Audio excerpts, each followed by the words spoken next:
Hey, everybody, and welcome to another jam-packed edition of the OverMark Podcast.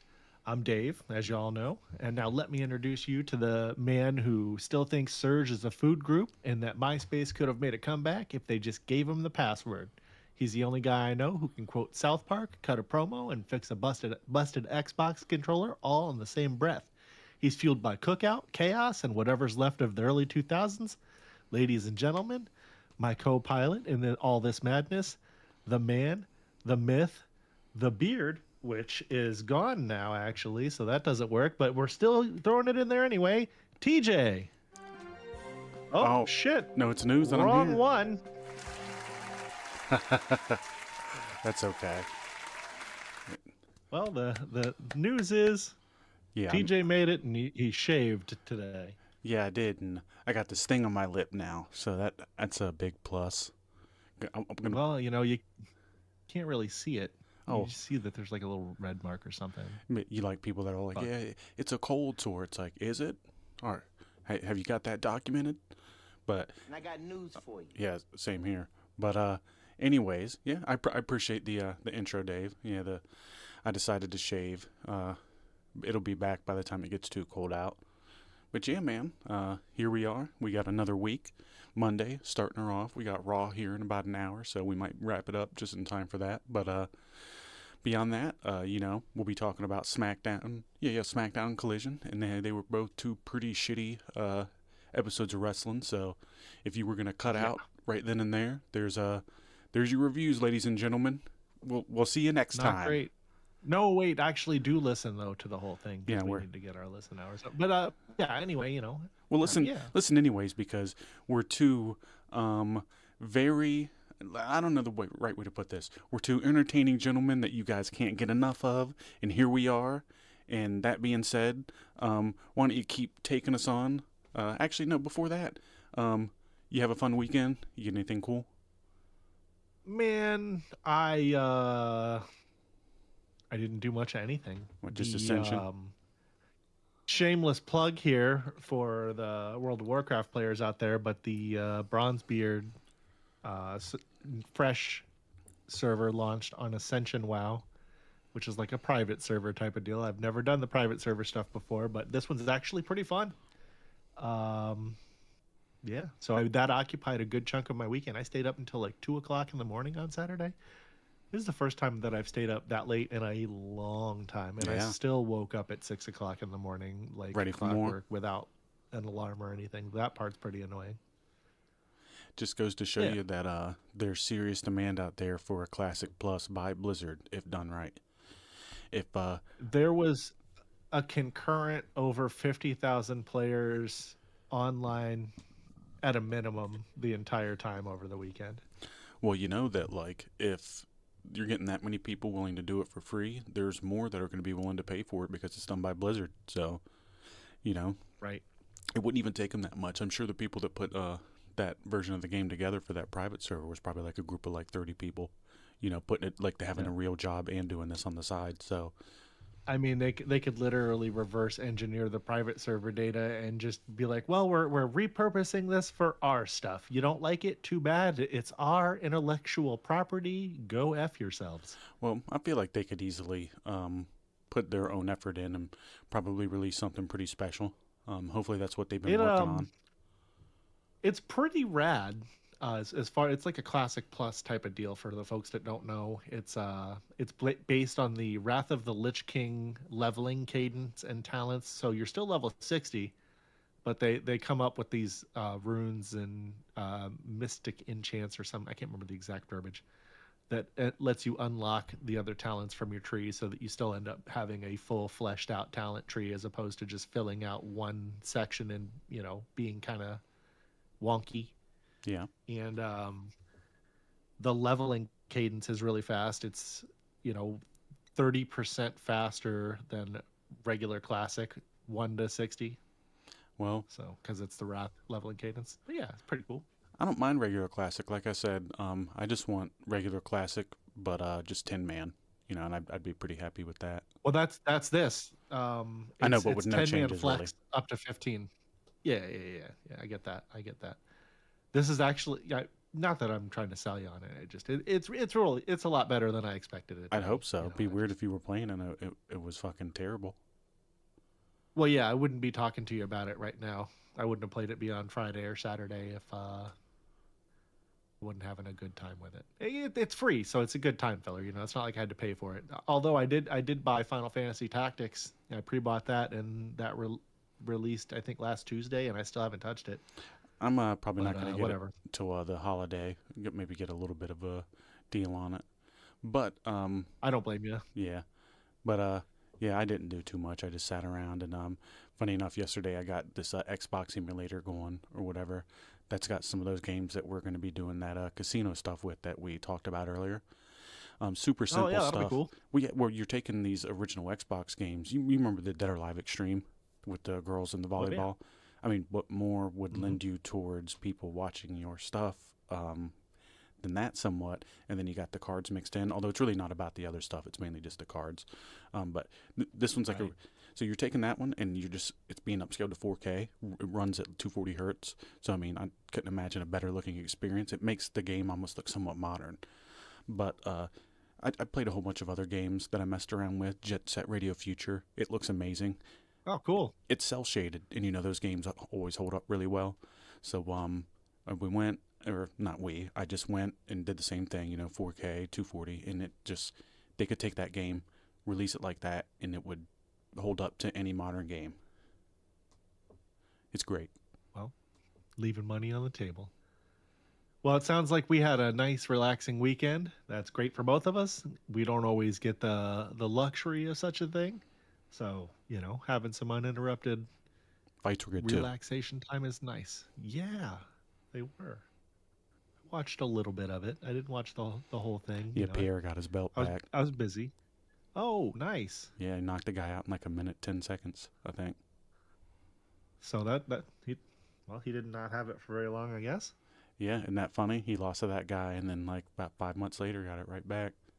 He said he was all injured going into the last one, so maybe he won't be going into fights injured anymore. But he's getting old towards the end of his career. He's 38. I think he's going to do the heavyweight move next, and if he wins a fight there, he'll be like a superstar, or like one of the biggest ever if he does that.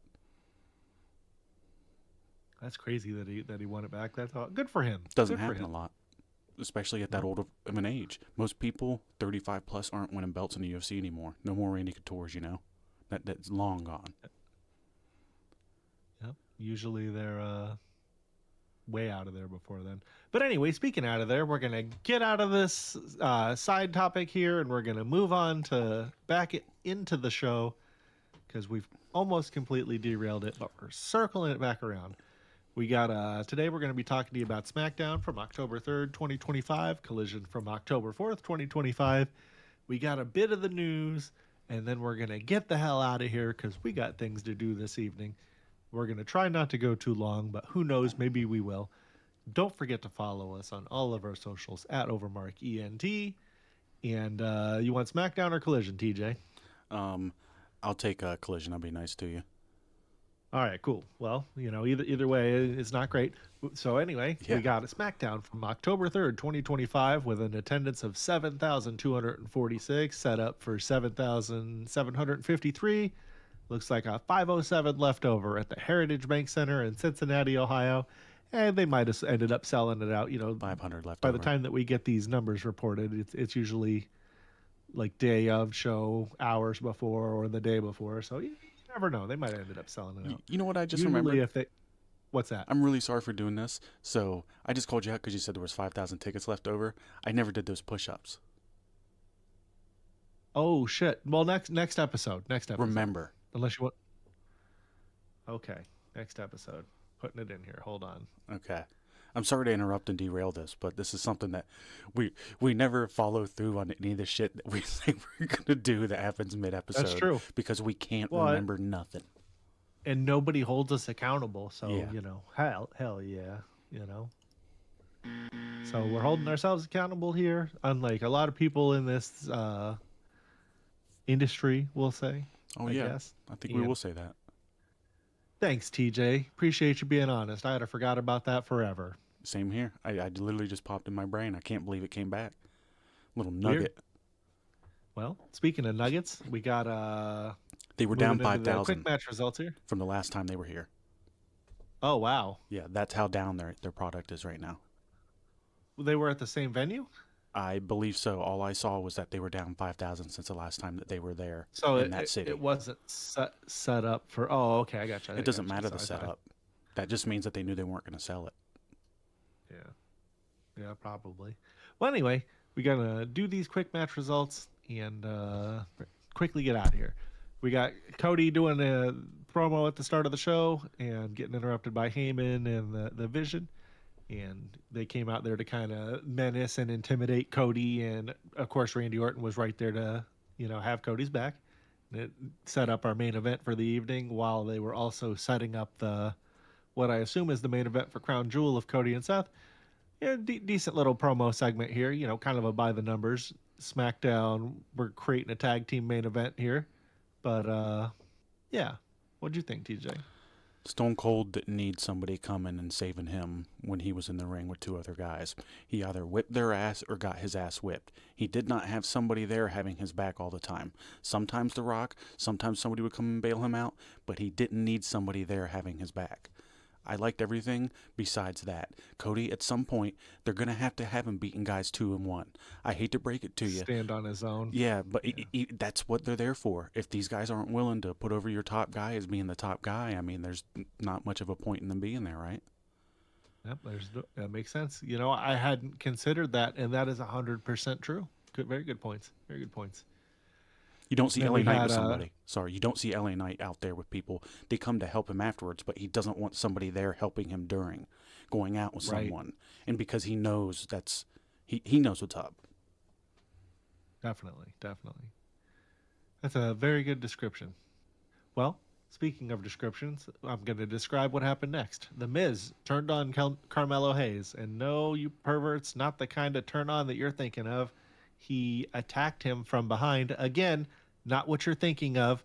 He came out and gave him the skull-crushing finale on the stage while Carmelo Hayes was coming out to try to re-challenge Sami Zayn, which opened the door for our good friend and yours, Aleister Black, to come out and be the one to take advantage of the open challenge versus Sami Zayn. I enjoyed this match. And it's cool to see Aleister Black getting opportunities. This is his first title opportunity on the main roster. They made sure to beat us over the head with that point on commentary. I liked it, and I enjoyed the little turn right before the match during the entrances and stuff. What about you, TJ? I like the term because they've been building to it for a really long time, and they never really, even through like a couple injuries, they never fast forwarded through it. They let it kind of happen the right way, and this should be good. Working with the Miz is where Carmelo Hayes should be, so I can't hate on that at all. I enjoyed it a lot. Yeah. Some people hate on Miz, but he does good work in these positions, so this will be entertaining stuff, and they'll give Miz time to go out there and talk about it, especially with Carmelo. So we'll see some growth, or will he rise to the occasion, or will he not? This is the guy that they're going to put him with to see if that's the case. Yep. And then the match. So he's kind of gatekeeper. Yeah. Yeah. Well, I mean, just he's like the prototypical sports entertainer. But and then the match, I thought the match was good. Why wouldn't it be? It wasn't like they blew the house down or anything, but it was a pretty good TV match for WWE. That's an accurate description. Well, then we had our second match. First, there was a little backstage promo between these gals, and then the match itself. We had Zaruka, which consists of Sol Ruka and Zaria, versus Alba Fire and Chelsea Green. Obviously, Chelsea Green and Alba lost. I I'm not crazy about this. Sol Ruka is probably going to be a very big star one day, but whatever all this was is not for me. Well, we talked about Chelsea Green last episode, and it was like the whole Nia Jax sticking up for thing. And it just kind of sucks because, she's kind of the comedy role. She's the girl that's losing to a whole bunch of other girls. But it's like some people can lose a lot and it doesn't affect them. Like if Chris Jericho was out there on TV and he's done this on their program, lose this for months, and then out of nowhere win a big one, it's not too far-fetched. But Chelsea Green, it's just like she's a joke. The girls that hang out with her are jokes. At least if she was entertaining, people wouldn't mind if she was losing so much. But there's a certain point to where it's like there's just way more talented women out there, like the women that she went against with Sol Ruka and Zarya, and it's just it's time to move on from these last generation wrestlers that can't. I don't know. I'm not saying she can't do it, but they're not putting her in a position to show that she can. Right. They just. I think I like Chelsea. I don't think I like she's her too. being used very well right now. She's just a goof that loses. Yep. I mean, that's it. Speaking of losing, it sounds like that's what we're doing this whole episode. My God. Yeah. But we're gonna move on to our third match, which was Rey Fenix and Javon Evans defeating Las Garza. I actually kind of enjoyed this match. Javon's gonna probably be a pretty big star someday. He's not like a main event guy, but Maybe. people are gonna be excited for him and know who he is. Yeah. Yeah. It seems like he's kind of got the right chemistry of collective talents to succeed in WWE.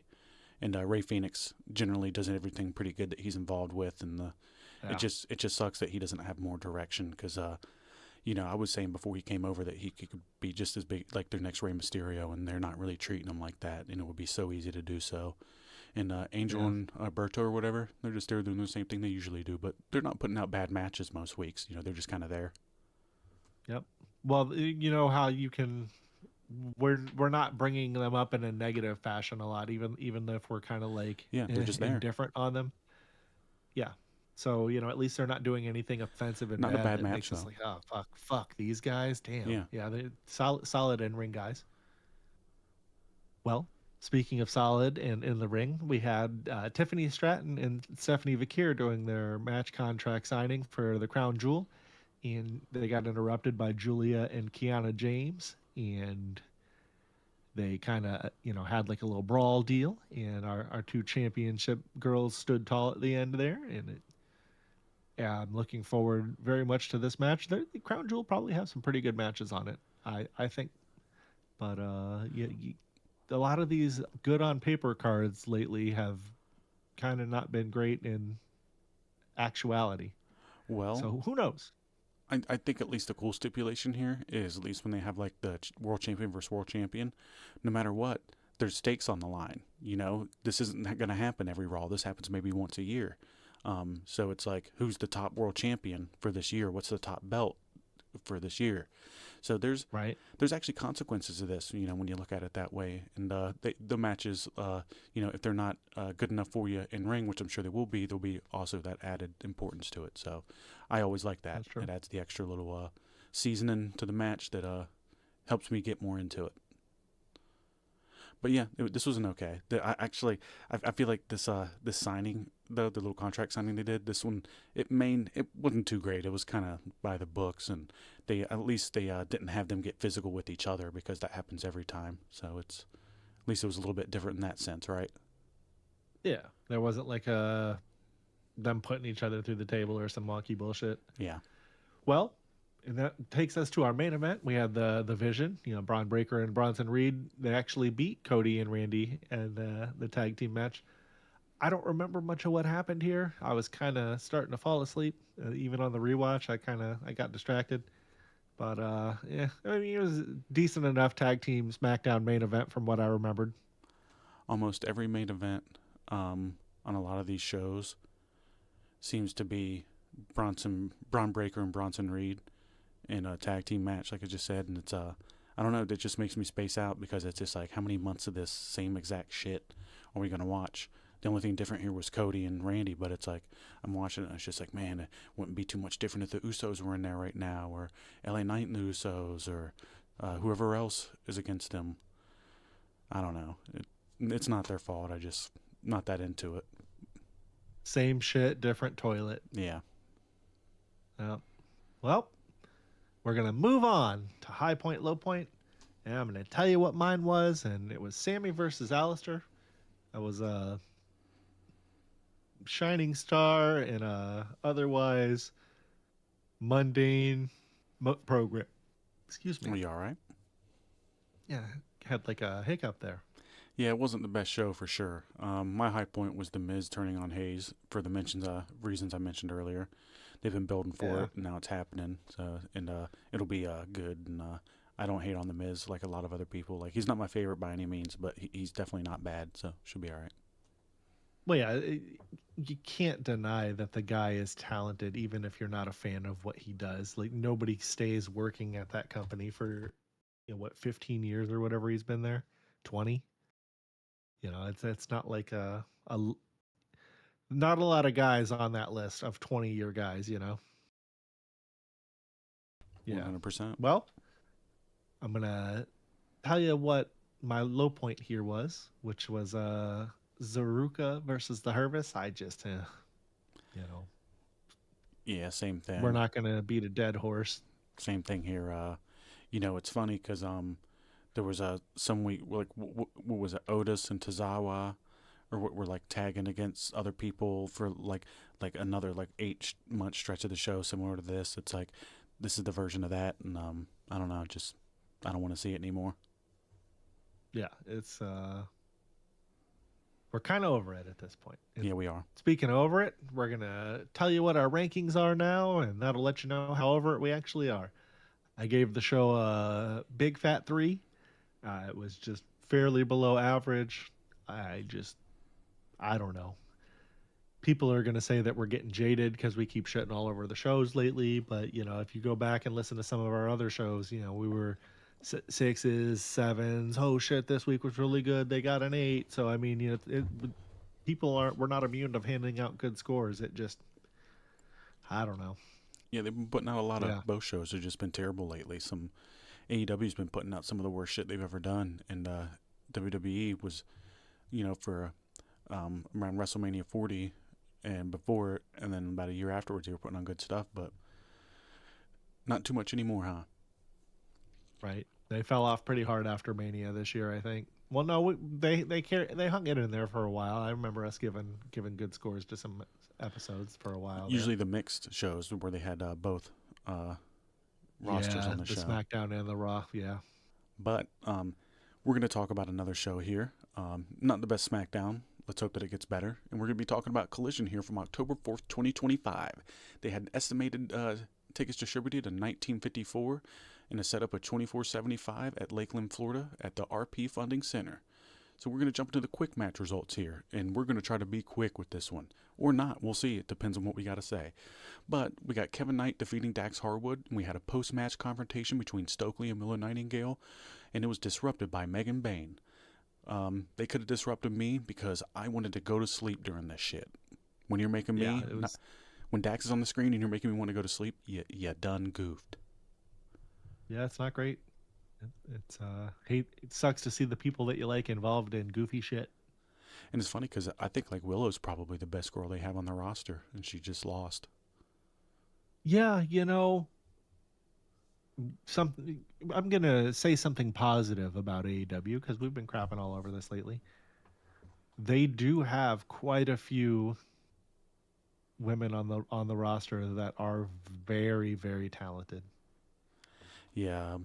Willow, she's like, when it comes to those hardcore matches, she's putting out the best ones out of any chick. Like, it's not even close.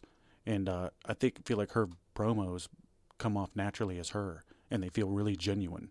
She's great at talking because she's essentially being herself. Not too many people on the show can say that they can do that. But I guess they just have Megan Bain coming out and doing her thing, which has been the exact same thing almost the whole time that she's been there, besides when it looked like she may have beat Toni Storm, but that wasn't in the books. And We're going to move on here to Jon Moxley, Dana Garcia, and Claudio Castagnoli defeating Jay Lethal, Adam Priest, and Tommy Billington in a trios match. And Daddy Magic finally got to talk to Garcia here after the match. And Danny said he loved him, but he was a loser. Which is all funny because I feel like everybody in this match, to some extent, besides Jay Lethal, was a fucking loser. No more Jon Moxley. No more Daniel Garcia. Claudio's all right, but not with these guys. Yeah, Claudio Cannoli. He needs a rebranding where he comes out there and he like starts whipping cannolis at people, yelling at him in Italian or whatever. He speaks like 7 different languages. He'd be out there. I just throw some cannolis. I'm gonna get on the Chat GPT and make some art of that. I think. I just think it's sad, man, because it's like I'm just tired of seeing Jon Moxley, and Daniel Garcia added to that is just like adding like you got a pile of shit and it was starting to dry out. Well, now somebody shit beside it, and now you got another fresh pile. I'm gonna say another positive thing, because I'm shitting all over this match. At least they now have Daniel Garcia teamed up with the other idiots that I don't want to see, so we can get all of the shit that I don't want to see into more consolidated segments as opposed to sprinkled throughout the episode. You blew it. Now they're going to spread it out, and they're going to have these guys have separate matches on the next show. Fuck. Yeah, you shouldn't have brought that up. Watch. Watch. Fuck you, Tony. Yeah. Well, something else you might want to say that to him for is Sammy Guevara and Rush defeating Shane Stetson and Cha-La Charlie in a squash match. But I don't know. I guess it was there. Who the fuck is Cha-Cha Charlie? I don't know. Or Shane Stetson or whatever. Sammy Guevara's okay. I actually like him, but he's completely lost. He was one of their guys back in the day, and he did have some potential. But Rush has no potential. He can go fuck off. I don't need to see him too much. About it. Yeah, I rush to the fast forward button every time that guy's on TV. Goddamn. Well, something else that you might want to fast forward through is Eddie Kingston defeating Dralistico. Eddie Kingston's good, but none of these guys are going to be able to stand apart or show themselves wrestling against these luchadors that nobody knows. Right, and I could take or leave Dralistico. I think if it's I always mix all these guys up because they all look fucking interchangeable over there. But if it's who I think it is, he needs something. He's missing something. He's not quite there yet. I don't know how to quantify it. Well, how many luchadors on that show fit that description? But then we have most of them. The TNT champion Kyle Fletcher and Konosuke Takeshita and Josh Alexander defeating Mason Madden, Mansoor, and Johnny TV in a trios match. Clone and Taya Valkyrie were ringside to support their respective teams. Man, like, you can go screw yourself with this. Yeah, I mean, the fact that Fletcher was in here couldn't save the whole rest of this. Yeah, I also don't hate John Morrison or Johnny TV or whatever the hell you want to call him. And his big boobied wife isn't the worst thing in the world. But I mean, this whole segment just was not big. I wouldn't even call it watchable. This show should be built around Kyle Fletcher. They should have him in the main event, in the show story structured around him, where he's there at the beginning, middle, or like a couple parts, and then the end. You know how we talk about the traditional wrestling shows usually booked to hold interest throughout the whole show. He has the talent, and you got to highlight somebody. You got to pick somebody. It can't be 57 guys. They need a modern Stone Cold, and I don't mean like a top guy because they have guys that are their top guys. I mean somebody that you don't know at what point in the episode that the dude's going to come out and start beating the hell out of somebody. Well, that's Jon Moxley. It could be. I mean, the only thing that he's. They need to pick one person. And they need to go with them. That's literally it. Will Ospreay was your guy.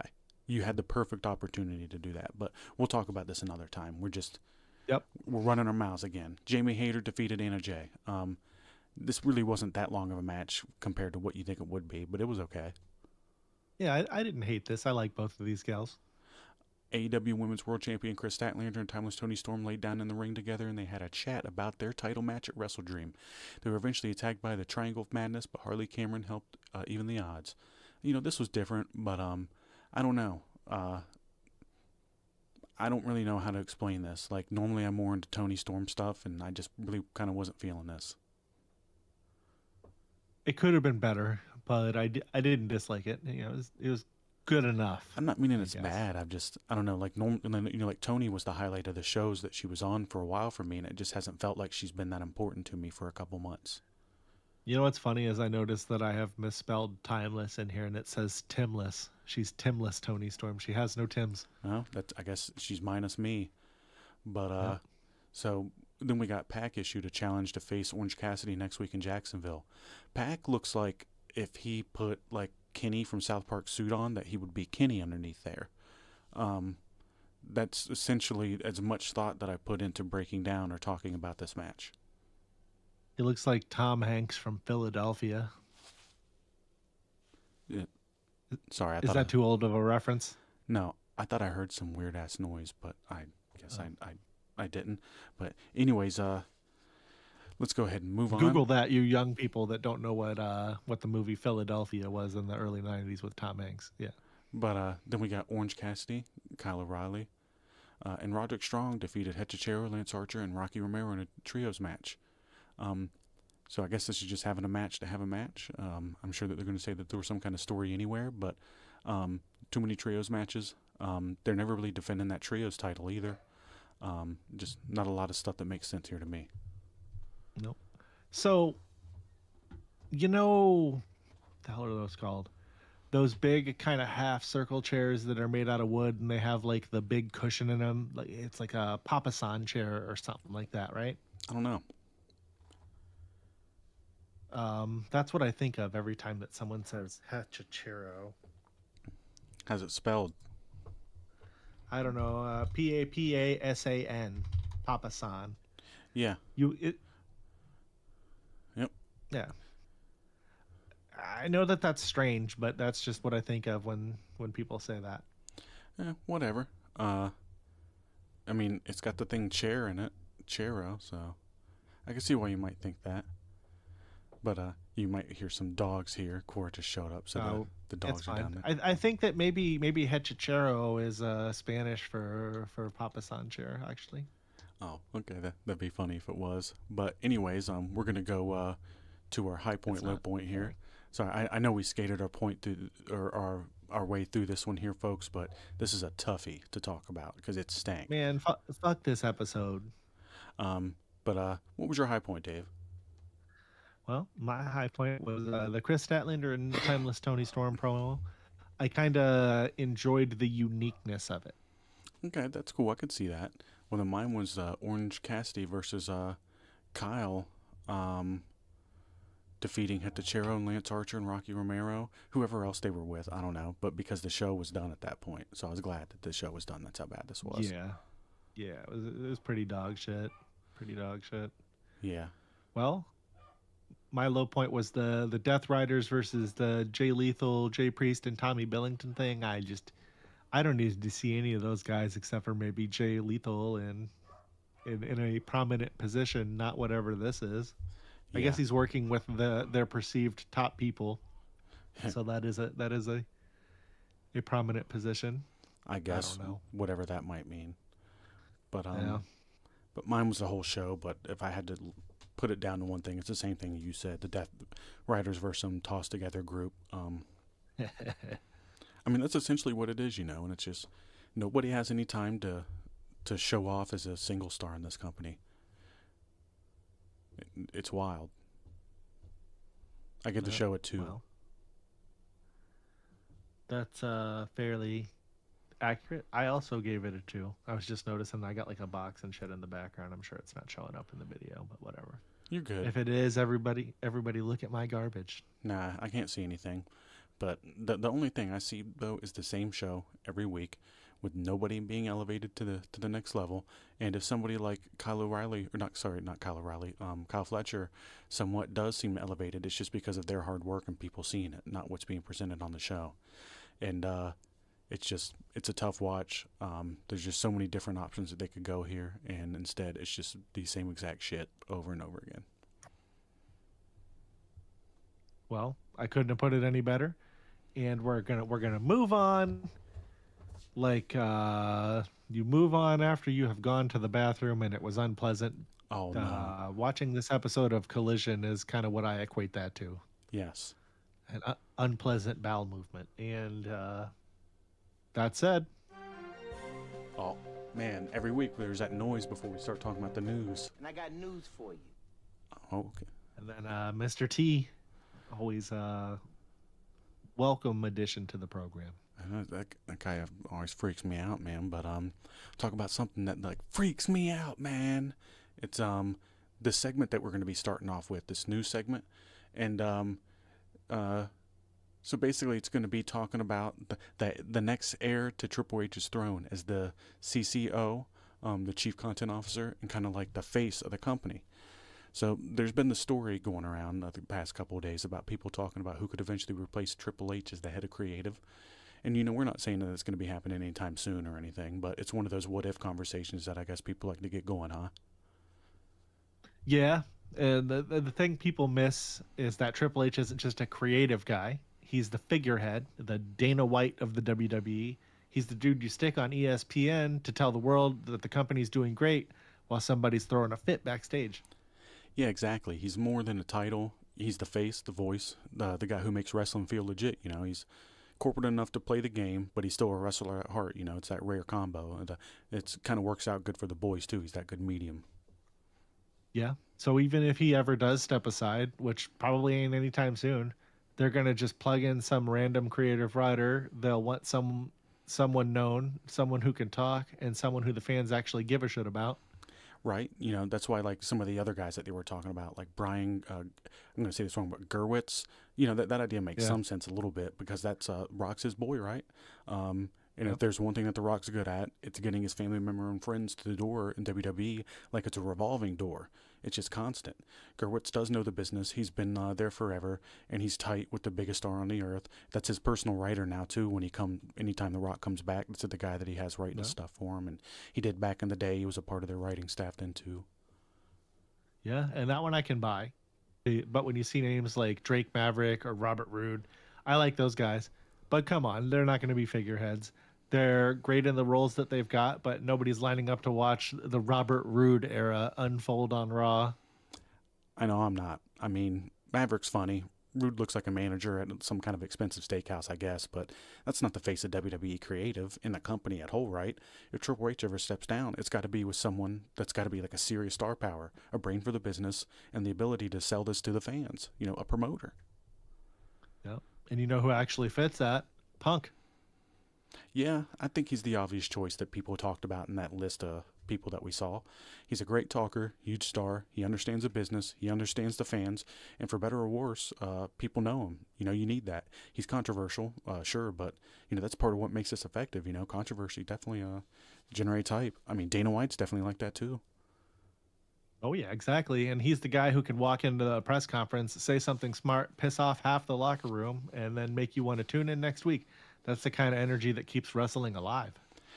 And it's funny, right? They've even said that he might be the guy to take over NXT when Shawn steps down. And I think that'd be a perfect setup. He's going to learn the ropes down there, figure out the management side, and then one day transition to running the big show. Yeah, and start with the training wheels in NXT, then move up to the main roster when the time's right. He's got the credibility for it. Fans trust him. Wrestlers respect him, well, mostly. And he's got that chip on his shoulder that keeps him sharp. Honestly, if you want somebody who embodies that kind of Triple H balance, the wrestler's brain, the corporate polish, the ego that's big enough to take the heat, I think Punk would be your guy, at least compared to anybody else that they brought up.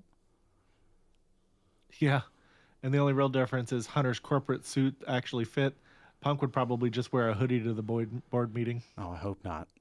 He still might cut a better promo than anyone there, though. Yeah, exactly. And until the day comes, though, Triple H is still the man in charge. And honestly, WWE's in good hands. But if it ever changes, don't be shocked when Punk's music hits and it's not for a match. And here, we're talking about Punk. It most likely, this next topic's going to flow naturally into what we're going to be talking about here, right? Oh shit! Yeah, well, that's true. We have Punk's retirement, and who gets to tell him when? Well, so Punk's out here saying, "I'll retire whenever I want to. There's work to be done. You'll miss me when I'm gone, so shut the fuck up." That's classic Punk. Nobody does Defiant better. Yeah, he didn't even try to soften it, right? Just full, don't tell me what to do energy, like he always is. Kind of like an older brother who still thinks he's 25 and refuses to admit that his knee or back hurts or something. Exactly. And I love he's rejecting the whole retirement tour idea. No confetti, no teary goodbyes. He's basically saying, you don't get to plan my ending. It's smart, because the second that a wrestler starts a farewell run, people treat every match like it's some kind of eulogy, like, oh, his bump card's almost full. Like, dude, just let him wrestle. Yeah. Right. Punk's been through hell and back, from walking out to MMA to the AEW drama to the WWE return, and he's still in there holding his own. He's earned the right to walk away whenever the hell he wants. And he's still good, like legitimately good, one of the best, right? His timing's still there, the Oh, promo's yeah. still hit, and you can tell he actually cares. You don't get that type of vibe from like some old guy that's just collecting a check. No, you get the vibe from a guy who wants to prove something. He's 46, sure, but he's not moving like that, like he's ready for the bingo halls just yet. Yeah, he's not done. He just doesn't want fans or dirt sheets deciding, like when he's going to cut it out. Like this isn't happening anytime soon, but they're the one asking him, right? Right. And honestly, it ties into what we were saying earlier. If Punk ever transitions out of the ring, it's going to be into something bigger. There's already talk that he might take over NXT when Sean steps down. Yeah, and that does make sense, right? He's going to learn the ropes there, then maybe run the whole show like we were just talking about. You can already see him slowly pivoting towards that kind of a role, staying relevant but shifting from performer to architect. I've even heard that he's kind of sometimes checking out, like hanging out by the producers in the back, kind of learning these steps a little bit. Yeah, shadowing the guys. Exactly. The guy's got a brain, the attitude, and the history for it.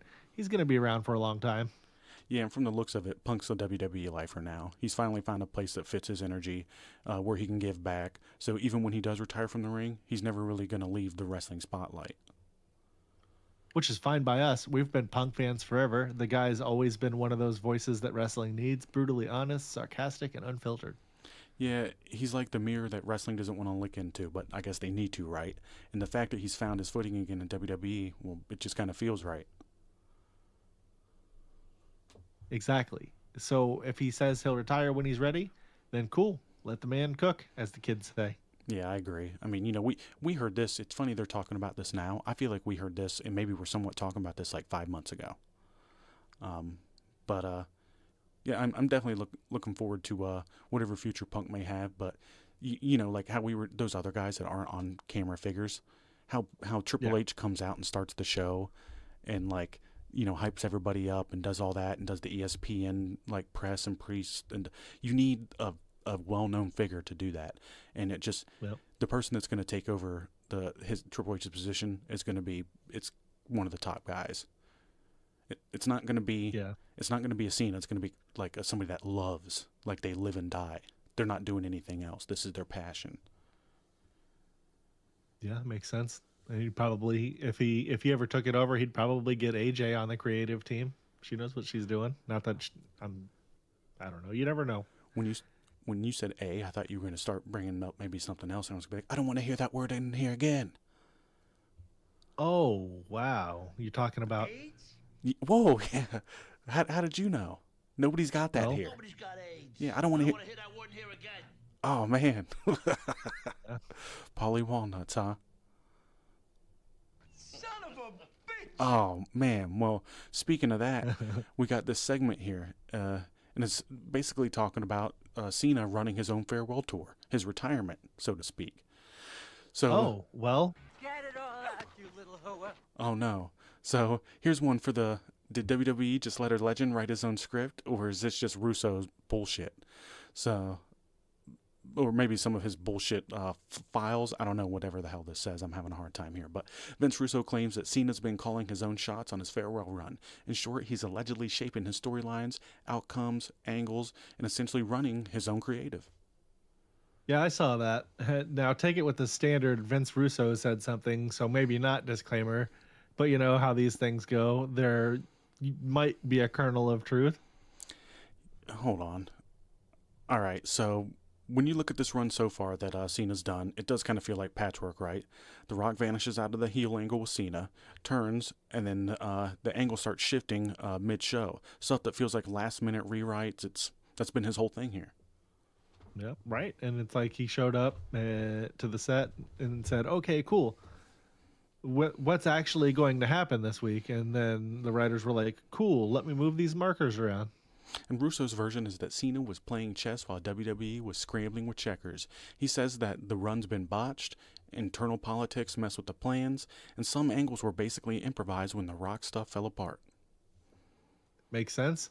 The Rock's disappearance is weird. You have Cena turning heel. You float the biggest name in the business, and then crickets. If Cena was pulling the strings, maybe he pulled the plug on that because it didn't serve his story. Exactly, and on top of that, Russo and others have called out WWE's lack of a backup plan. Something falls apart, they just pivot, sometimes sloppily. That points to a farewell run that kind of lacks a coherent roadmap. I mean, if Cena is calling the shots, that's bold. For a guy at his level, 20 plus years, Hollywood, business weight, saying, "You know what? I get to pick how I exit," is a power move. Yeah, but it's kind of risky, because you're putting yourself on the line. Every misstep, every weird angle, every abrupt drop is a reflection on you. It just comes off janky. The fans will point at Cena, not just WWE. True, but guess what? For a guy like Cena, being blamed might just be part of the legacy game. Legends take hits. They also get to spin the narrative when it's over.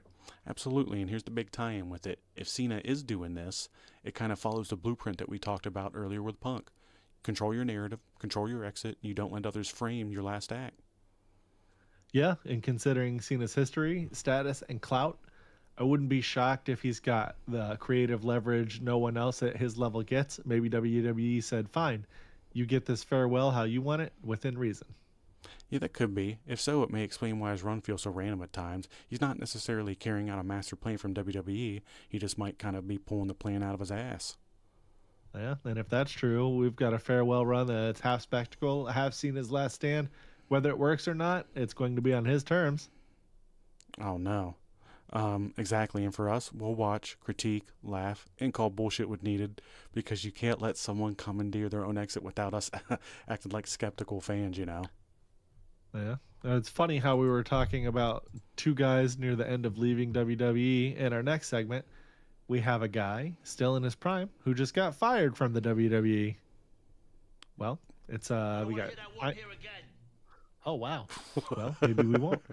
We got Andrade calling out Meltzer because surprise, he's being called out again because he's full of crap. Oh, Why no. don't you tell us what's going on here, TJ? All right, so Oh, wow. here's the latest. Andrade just lit up David Meltzer online. He basically called him out for lying about how his AEW exit and return went down, or his WWE return. Another week, another wrestler saying Meltzer made some shit up. Yeah, it's like clockwork at this point. Oh, every time Meltzer opens his mouth, someone ends up calling him out, and now it's Andrade's turn. Right, and this one's pretty direct. Meltzer claimed that Tony Khan usually buries talent before they leave, but said Andrade didn't get that treatment, which he found suspicious. And Andrade's like, no, dude, I literally thanked Tony when my contract ended. Stop making up stories. I know it's a terrible impression. And the funny part, Meltzer didn't even address that. He didn't deny lying. He just danced around it on Twitter like he always does. He's great at that. Never wrong, just misunderstood. Exactly. Every time he gets called out, he gives this weird half defense. Well, in general, that's how things work in wrestling. Or, some kind of bullcrap like that. But it's like, yeah, cool, man, but that's not really what you said. Yeah, we try not to give Meltzer too much of our airtime here. But when a guy like Andrade speaks up, it's worth talking about, especially when he's basically saying what every wrestler's been saying for years, that Meltzer doesn't know half of what he pretends to. It's crazy how many wrestlers have called him a liar lately. He's like the boy who cried 5-star match. At this point, I'm shocked he hasn't started creating his own lies. Yeah, for $14.99 a month, you too can get a subscription to fiction. Maybe we should start doing that. Just lie a little more, make up scoops, and see if we can cash in. This sounds very gay. Oh, wow. Well, maybe. Yeah, Overmark Insider. Paywall rumors, zero sources, but at least we'll be honest about being full of shit. Yeah. In all seriousness, though, I love that Andrade spoke up. Wrestlers need to start controlling their own stories instead of letting guys like Meltzer write fan fiction about their careers. Exactly. Andrade's one of those guys that's quietly built a reputation for standing up for himself, and if calling out a wrestling journalist for lying helps clean up the noise a bit, I'm all for that. Yeah. Bottom line, Andrade told the truth, Meltzer dodged it, and the internet got another reminder that for some people, insider just means I guessed first. Couldn't have said it better, right? My mother's a fucking whore. Oh, shit. Well, it's kind of ironic that we're talking about Andrade. Let's move on to the opinion of another ex-WWE luchador. We have somebody saying, Dominik Mysterio, that the future's looking scary good. Okay, so we are talking about some luchadors here, and we are going to move on to this next one, and that's all going to be Alberto Dorito, or Alberto El Patron, whatever he's calling himself this week. And he Alberto Dorito is what I used to call him. Yeah, and he said that there's nothing that can stop Dominik Mysterio from becoming a world champion one day. And honestly, we kind of agree with him. Yeah, for once we're on the same page with old Alberto. Dominic's going to be one of the biggest stars in modern wrestling. The guy's actually got it, timing, presence, the crowd reaction. He just keeps getting better. It's wild when you think about it, right? The kid started off as a total heat magnet, couldn't even open his mouth without the crowd booing him out of the building or wherever they were at. And now he's earned every bit of that hate, he's turned it into real momentum. Yeah, and that's the key. People actually care. He's found that sweet spot where he doesn't have to beg for reactions anymore. They just happen naturally. Exactly. And the thing is, when he finally turns face, that's going to be massive. Like one of those all-time moments if WWE plays this out right. The redemption arc practically it's writing itself. Oh, 100%. The fans are going to eat it up, and you can already feel it building. That slow burn, little glimmers of sympathy starting to sneak in between the boos. They're laying the groundwork perfectly. And credit where credit's due, right? Dom's not just coasting on his dad's name anymore. The kid's put in the work. He's confident, smooth on the mic, and his in-ring work's improved a ton. The only problem is, I can't find pussy anywhere. Oh, wow. Well, there's places for that out in Nevada, I've heard. But yeah, he's one of those rare guys who actually he's learning while the world's watching. You can literally see him level up every few months. yeah, when the day comes that he wins that world title, it's going to hit different, right? From the go-away Heat kid in Judgment Day to carrying the top belt, that's one hell of a story arc. Yeah. Slow build is cooking now. You can feel the turn coming eventually. And when it happens, the pop's going to blow the roof off of whatever building it's in. No doubt, Dom's got that next generation face of the company energy. It's just a matter of when, not if. Couldn't agree more. Dominic's time is coming. And when it does, everybody who doubted him early on is going to pretend they saw it coming the whole time. Yeah, and we'll be like, I always knew he had it. Sure you did, buddy. That being said, we'll go ahead and move on to our next topic here. Maybe Dom will headline one of these one day soon that we're going to be talking about. And I was wrong. Maybe. I guess I did some of the things alternating, but now it's just all me. But we're going to go ahead and move into this. Doesn't matter. Yeah, we're going to go ahead and move into this next one here. And this one's we're basically saying don't mess with the WrestleMania magic. So there was a rumor floating around. Very gay. Yeah, it does. A few weeks back, maybe even a little bit more than that, of WWE possibly doing more than one WrestleMania a year. And now Eric Bischoff's chiming in saying exactly what most of us were thinking, and that would be that it would kill the special vibe of the whole WrestleMania thing. Yeah, and he's right. If you start doing 2 WrestleManias a year, it's like the NFL deciding, hey, we're going to have another Super Bowl in August. Sure, it sounds like great for a quick cash grab, but long term, you just cheapen it. Exactly. Pretty much. WrestleMania works because it's once a year. It's the big one. The stage everyone builds towards, the payoff for months of storylines. You take that away, and suddenly it's just another premium live event with fireworks. Yeah. And WWE, they'll slap WrestleMania on everything. If they think it'll move tickets, WrestleMania Backlash, WrestleMania Saudi Edition, WrestleMania Thanksgiving Spectacular. Exactly. WrestleMania, The Reckoning, coming to Disney Plus in 2026. Look, short term, it might make sense. More money, more global attention, but you burn that mystique. The World WrestleMania should mean something.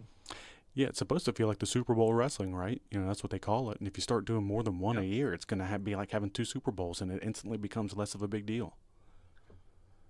And if they really want a second mega event every year, just create one specifically for the Saudi shows, market it as being as big as WrestleMania without actually calling it that. Keep the branding sacred. Exactly. You want to make it its own thing. Call it like Global Clash or Grand Stage, whatever. Just don't start turning WrestleMania into some traveling franchise. Yeah, because once you do that, it's over. The anticipation, the build, the this is the night everything matters vibe, gone. So yeah, rumor or not, Bischoff's right about this. 2 WrestleManias a year might make headlines for a week, but it kills the magic forever. Yeah. Leave WrestleMania as is, once a year, one night, one showcase of the Immortals. That's how it stays special. Yeah, I don't necessarily mind 2 nights, but yeah. I can't agree with you more, Dave. But before we move on to the next topic, I forget which WrestleMania it was. It was one of the first ones, a couple first early ones where they ended up having it multiple spots in one night. So I guess maybe to some extent they kind of did have more than one WrestleMania if you look at it that It's way. like 3 or 4. We're a terrible show for not just memorizing that, but yeah, I can't remember. Maybe it might have been 5. I don't know. It's definitely one of the first few. Hey, she was a hooah. Oh, Wow. What's that have to do with our friend anything? Brandon that we always talk about on the show here?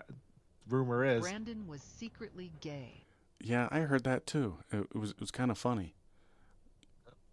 Well, speaking of secretly, we have 8. Oh wow, yeah, maybe those are involved. Who knows? We have AEW's new ratings drop. Chill though, it's not the end of the world. So these revised Nielsen numbers are out, and apparently AEW's ratings took a big hit under the new system. And of course, everybody's already freaking out, and it's the end of days for Tony Khan.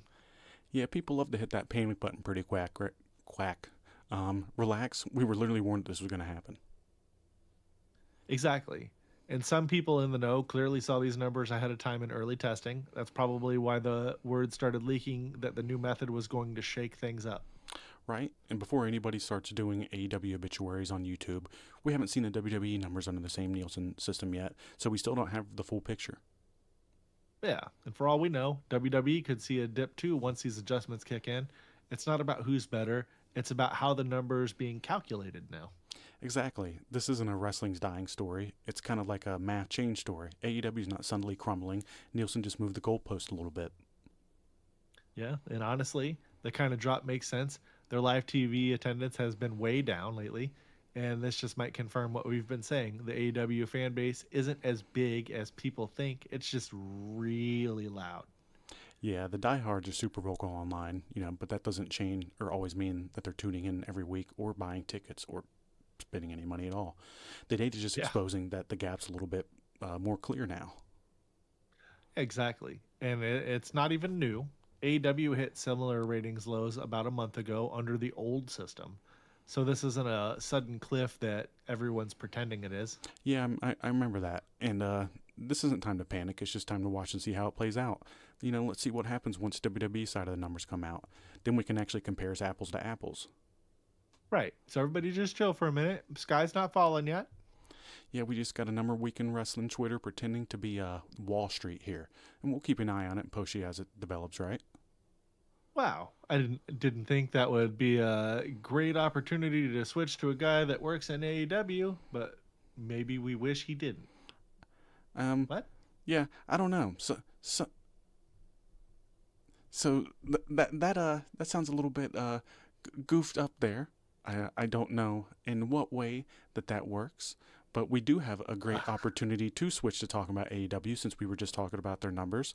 And this, and this guy does work in AEW here, and that's Jack Perry, and he's talking about his creative process.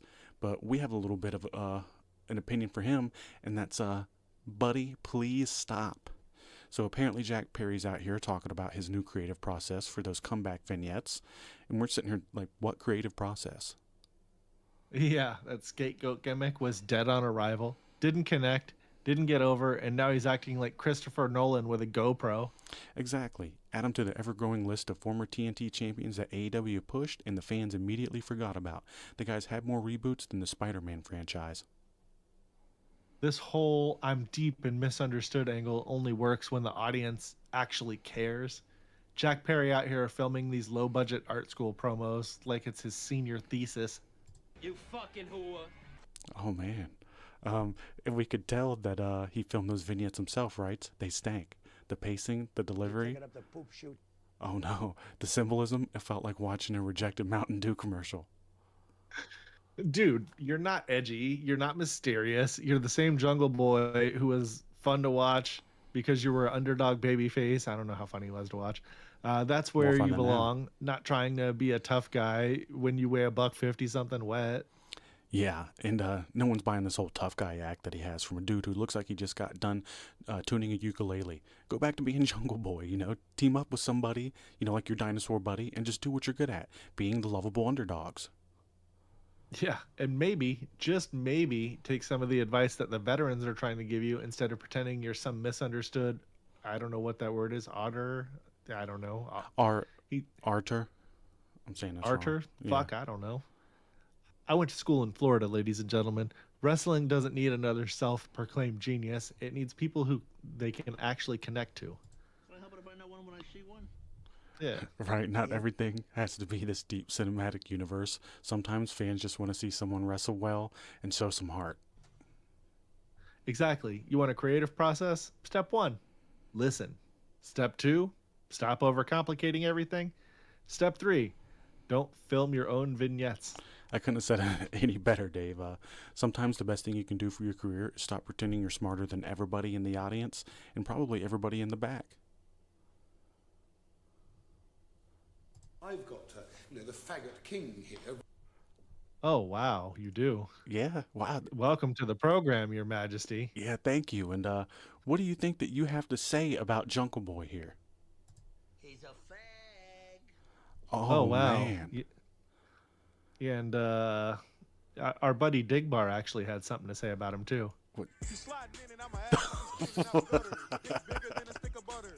You think he really said that? Yeah, you know, it's in the song. It's got to be true. Oh, well, I think that might be something I'm going to look up, and then we'll know that before the next episode. But I just wanted to go ahead and thank the Fag King there that just joined us. Just Appreciate you, Your Majesty. Yeah, again. Guess we'll find out if people are actually listening when we get to this part. Yeah, and we really appreciate you letting us know what you think about Jungle Boy. Oh wow. Oh, wow. Well, Wow. we'll see you there. Oh man. No, it's not Dennis. It's Jack though. You know. Oh. What? Boy, I don't know about that.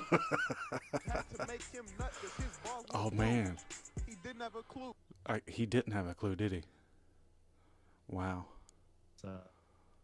That's crazy. Well, That's crazy. we can go ahead and wrap up the Jungle Boy talk. Just, you stank. We're tired of looking at you. And put your stupid skirt back on and take the black stuff off. You're not tough. You're not cool. And just do the whole Jungle Boy thing with the dinosaur. And I think that's your best bet. You had it figured out the first time. But that being said, we're going to wrap up this episode here. That was our last segment. This is a fun one. It was pretty funny. One more thing for Jungle Boy though. Yeah. You're nothing but a homo. I mean, yeah, we are Homo sapiens, right? So I could see. Wow. Thank you for that, Bret Hart. Yeah. Oh yeah. And that guy there in the green shirt is nothing but a homo. I'm not wearing green. You can bet that. I got a black shirt on, so we're both good. Yeah. All right. But Not me. Thanks for. Maybe we'll consult Brett on the next episode and see what he thinks. You never know. But yeah. So next episode we're gonna be talking about Raw, and Dynamite. So, and I'm sure we'll be just as happy about how shitty those episodes are then. But we'll get to that when we get there, and hopefully they're not bad. But yeah, this was a fun one. Thanks for joining me, like always, Dave. Oh yeah, happy to be here. Thanks for having me. I enjoyed this episode. It was fun. You know, let's get on out of here. Well, technically, since we're co-hosts, I'm joining you too. So I guess we're joining each other in the OverMark. We're joining each other. Yeah, We're that doesn't sound too we're great. We're host docking. No, we're just in the OverMark sphere, dude. When we join each other, we're in the OverMark bubble. But Why do you always talk like a whore? I don't know, man. That's a great question. Oh wow. Well, Son of a Maybe you're bitch! dead. You ever think about that? Oh wow. No, I haven't. But that being said, we appreciate you guys for listening. I hope you really enjoyed the last segment, especially. We really put a lot of work into that. It was a real masterpiece. And if you guys don't like I it, feel positive about it. yeah, if you guys don't like it, you can go fuck yourselves. I really don't care. Yep. We'll do it live. Fuck it. Yeah. Do it live. I guarantee you that this video is going to have way over the amount of whatever words that we're supposed to use used in it. But we'll also cross that bridge when we get there. We're going to get out of here, guys. Go ahead and, or I'm going to say bye. Bye, guys. Thanks for listening. We'll see you on the next one. Go ahead, Dave, and then we'll hit the music once you're done. Bye guys. We'll see you next time. Oh, that's it? All right. We're going to go ahead and get on out of here. Let me get that ending and stuff up, and then we're going to hit that music. Need to find a place that sells